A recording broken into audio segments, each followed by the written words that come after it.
Okay, good morning class. We still move on with the topic of compound proportions, mixtures and rates of work. We have looked at proportions. Now today we want to start by looking at proportional parts, which is something we came across in Form 1, but we'll just go through again. And we want to imagine you have 1,000 shillings and you want to divide the 1,000 shillings in the ratio 1:2, 3:4. Then the parts of 1,000 proportional to 1, 2, 3 and 4 therefore are, the part proportional to 1 will be 1/10 times 1,000, which is 100. Next we have 2/10 times 1,000, which is 200. Then we have 3/10 times 1,000, which is 300. And then finally 4/10 times 1,000, which is equal to 400. So in general, if a quantity n is to be divided in the ratio A:B:C, then the parts of n, the parts of that proportion of that quantity that are proportional to the parts of the ratio, in this case the parts of the ratio are A, B and C, are, the first part will be represented by A over A plus B plus C times n. The second part is B over A plus B plus C times n. And finally we have C over A plus B plus C times n, respectively. We want to look at an example. We have three people here. We have Onyango, we have Juma and Chepto. And we are told Onyango, Juma and Chepto shared 270,000 shillings in the ratio 2:3:4. How much did each get? We want to get to see how much each one of them got. Now, Onyango got 2 out of the 9 total shares in the ratio. So it will be 2/9 multiplied by 270,000, giving us 60,000 shillings. For Juma, it will be 3/9 multiplied by 270,000, giving us 90,000 shillings. And likewise for Chepto, it will be 4/9 times 270,000, which is equivalent to 120,000. As I said earlier, this is something we have come across in Form 1, so we may not take too much time here. There is an exercise there, exercise 14.2. You will do question 2, question 5, question 6, question 8, and question 9. Go through those questions. We are still proceeding with the lesson. After looking at proportional parts, we now want to go to the next part of our topic, which will be rates of work. And at the rates of work, we are looking at a number of people doing a given piece of work in a given period of time under certain constraints. That is the kind of questions we'll be looking at in this chapter. I think once we go through the few examples that we have, you'll be able to get a clear feel of what we are talking about. So we want to look at the first example. And in this example, we are told 20 men can lay 36 meters of pipe in 8 hours. And then we are required to calculate how long 25 men would take to lay the next 54 meters of pipe. How long would 25 men take to lay the next 54 meters of pipe? We encountered questions of this kind again in Form 1 when we were talking about increase and decrease in a given ratio, but it is the same kind of question now being approached in a different way. So we have 20 men laying 36 meters in 8 hours. 20 men can lay 36 meters in 8 hours. What if it was one man doing that piece of work? One man would lay the 36 meters in 8 times 20 hours, because each of the 20 men is taking 8 hours. So if it was one man doing the work, then this man would take 8 times 20 hours. Now, one man can lay 1 meter. The time that this one man will take to lay 1 meter will be the number of hours used to lay 36 meters divided by 36. Therefore, it will be 8 multiplied by 20 divided by 36. Then, when the number of men now increases from 1 to 25, how long will this take?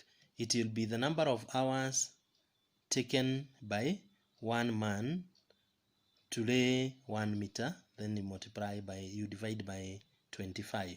So it becomes 8 times 20 divided by 36 by 25 hours.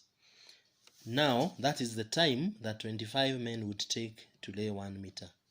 If they would take that time to lay 1 meter, what about 54 meters? Then the 25 men will take 8 times 20 times 54 divided by 36 times 25 hours.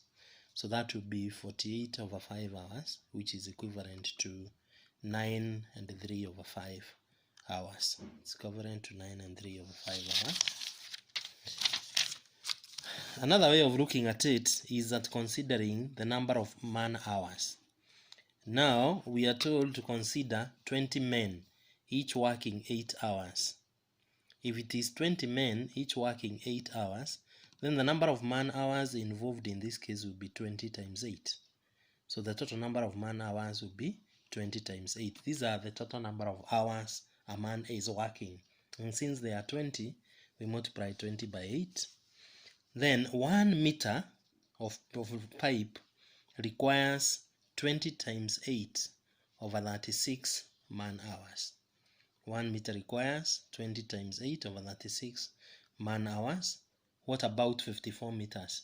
It would be the time taken by 1 meter, then you multiply it by 54. So it is 20 times 8 times 54, then you divide that by 36 man hours. Now, since there are 25 men, then we still have to divide. The number of hours will decrease because the more the number of men, the less the time that they taken to do the work. So since there are 25 men, then the number of hours will be 20 times 8 times 54 divided by 36 times 25, which is 9 and 3 over 5 hours. It's 9 and 3 over 5 hours. As you can see, we are taking a different approach to still work on the questions that we were encountering in the case of increase and decrease in a given ratio. And this is what we have said at the point of note below, that you can use increase and decrease in a given ratio to solve this. You can also use increase and decrease in a given ratio to solve this. Here we have 3 parameters. We have men, we have the number of meters of pipe to be laid, and then we have the time taken, which is hours. So we are saying 20 men take 36 hours to lay, 20 men lay 36 meters of pipe in 8 hours. How long would 25 men take to lay 54 meters, assuming they are working at the same rate? Now, here, at the increase and decrease in a given ratio, we are considering each parameter at a time. Here we can see the number of men increasing from 20 to 25. So we expect the time taken to decrease in the ratio 20:25. Now likewise, in the number of meters, since the number of meters increase from 36 to 54, we expect the time taken to increase in the ratio 54:36. Then the product gives us the ratio in which our initial number of hours is changing. So to get the answer, we have 20 over 25 times 54 over 36 times 8, which is equal to 9 and 3 over 5 hours. This is the kind of approach we were using in Form 1. I just decided to do a recap here so that you know you are not barred from using the same should you feel it is easier for you, unless otherwise stated. We want to look at a second example. So in example 2, we are told 3 people, A, B, and C, can do a piece of work in 45 hours. 3 people, A, B, and C, can do a piece of work in 45 hours. 40 hours and 30 hours respectively. So person A would take 45 hours to complete the piece of work, B would take 40 hours, and likewise C would take 30 hours to complete the piece of work. How long can B take to complete the work when he starts after A and C have worked for 13 hours each? So we are given a scenario where A and B start working, A and C start working, they work for 13 hours and then stop, and then the rest of the work has to be completed by B. So we want to see how long B will take to complete the piece of work. Now, since we are told A requires 45 hours to do the work, it means in 1 hour, A can do 1/45 of the work. Likewise, B can do 1/40 of the work in 1 hour, and C can do 1/30 of the work in 1 hour.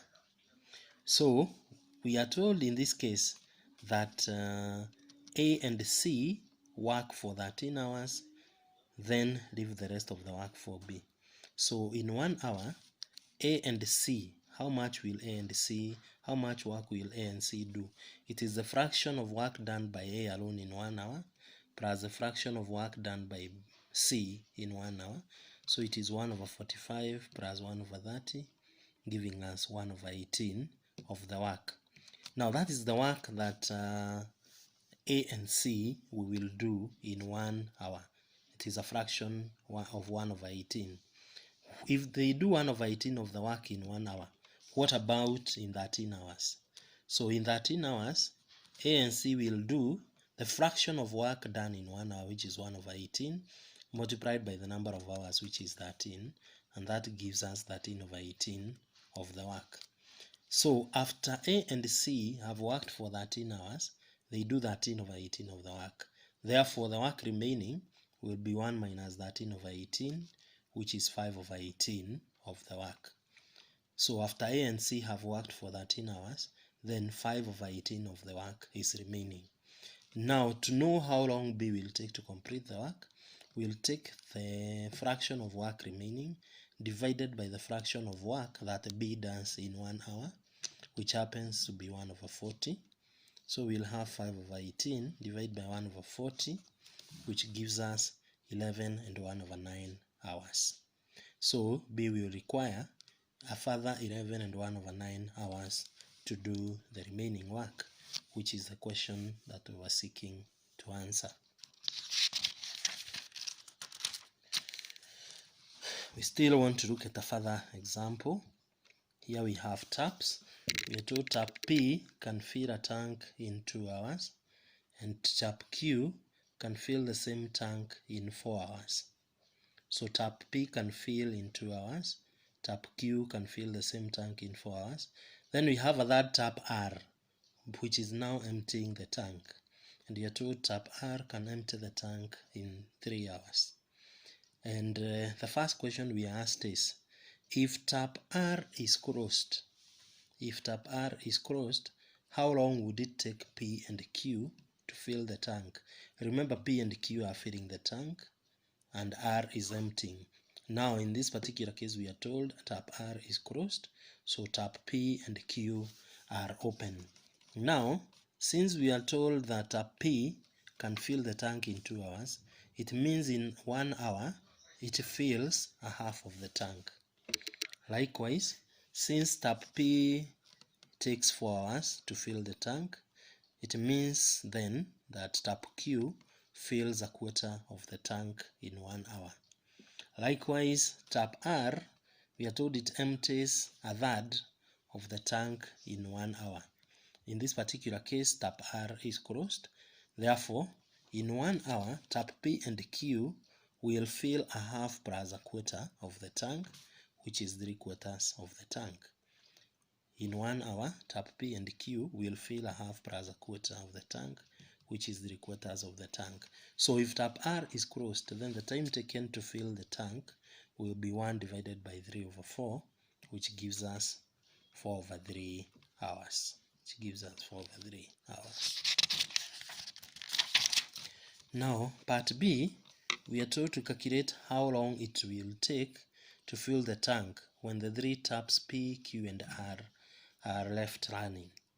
In the above case, the taps P and Q were open and were filling, but tap R was closed. But in this particular case, all the taps are open. So as P and Q fill the tank, tap R is emptying the tank.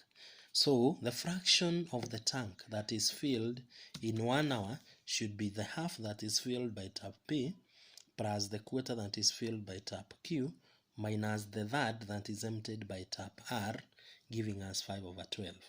So if all the three taps are open, then in 1 hour 5/12 of the tank is filled. Therefore, the time required to fill the tank, and the tank is 12/12 because it is a whole, it is just like 1, it will be the whole, which is 12/12 divided by 5/12, and this gives us 2 and 2/5 hours. That gives us 2 and 2/5 hours.